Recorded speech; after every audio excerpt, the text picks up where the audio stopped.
Hey, this is Sasha, and thanks for joining me here for another episode on Backstage Income, where I share with you how to build and grow a profitable business. In today's episode, I'm going to take a look at what do you do with your online course if it doesn't sell? Well, let's check it out.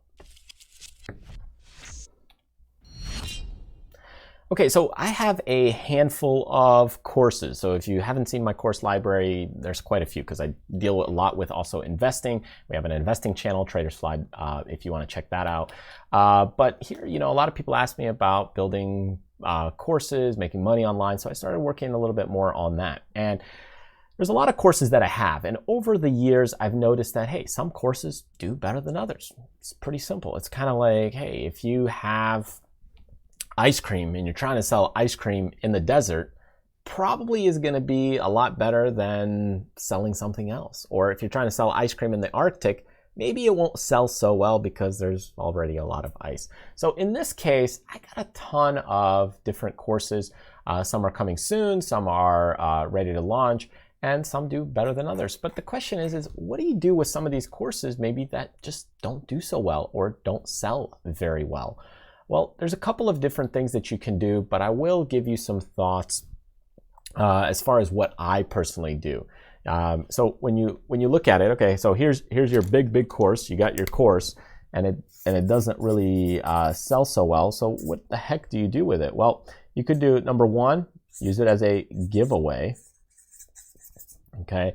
Number two, you could go ahead and promote it. Okay. Advertise it and see what happens. And number three, you could really lower the price in a drastic way to where it makes it, hey, attractive, right? And now all of a sudden, maybe more people buy it because maybe you've mispriced it.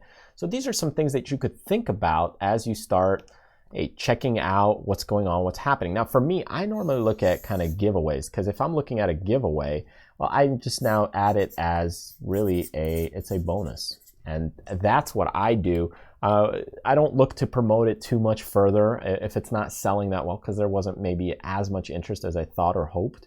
You could lower the price and see if more people bite. So that's another thing. But a lot of times you also don't undercut yourself. So if all of a sudden, all your courses are around $300 or so, and then you have one or two that are kind of $59, you don't want to average down your top tier courses, because what people then sometimes look at and say, well, these are so cheap, and why are these so expensive? These are almost too expensive, because they're now judging and comparing the two courses. One is 59 versus 300. So maybe they say, well, maybe this 300 one should be only 220 or something like that. So you don't want to average yourself down. The goal is always to kind of raise your rates and prices with time.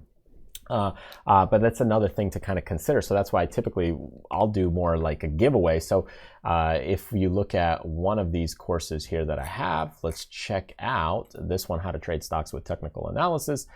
This one has some bonuses and giveaways. So you can see that, I pre-made the bonuses even for that. But hey, this one, How to Scan Stocks and Build a Watch List, that's a bonus in there. Here's another one, bonus number 4, 245 money-making stock charts.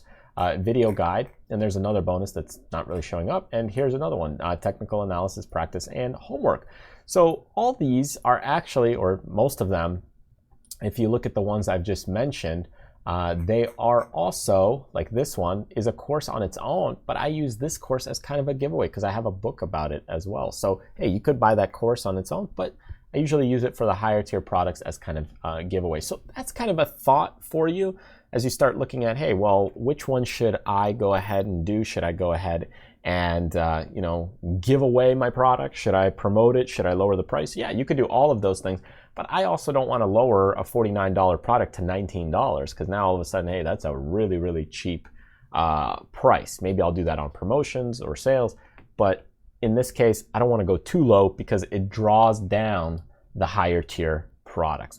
So that's kind of my thought and take. And, for you personally, you have to decide what's best for you and what works out for your business model and what makes sense for your customers. But that's just my thoughts and takes and insights on what to do if a course or even a book is not really selling very well. All right, thank you so much for joining me. Remember to hit subscribe here on the face icon or join me on my newsletter list so that way you could get some other great freebies, goodies that are coming out, including some books, courses, products, discount codes, and all that other good stuff. Thanks again, and remember, do what you love, contribute to other people, but most importantly, live life abundantly. I'll see you next time.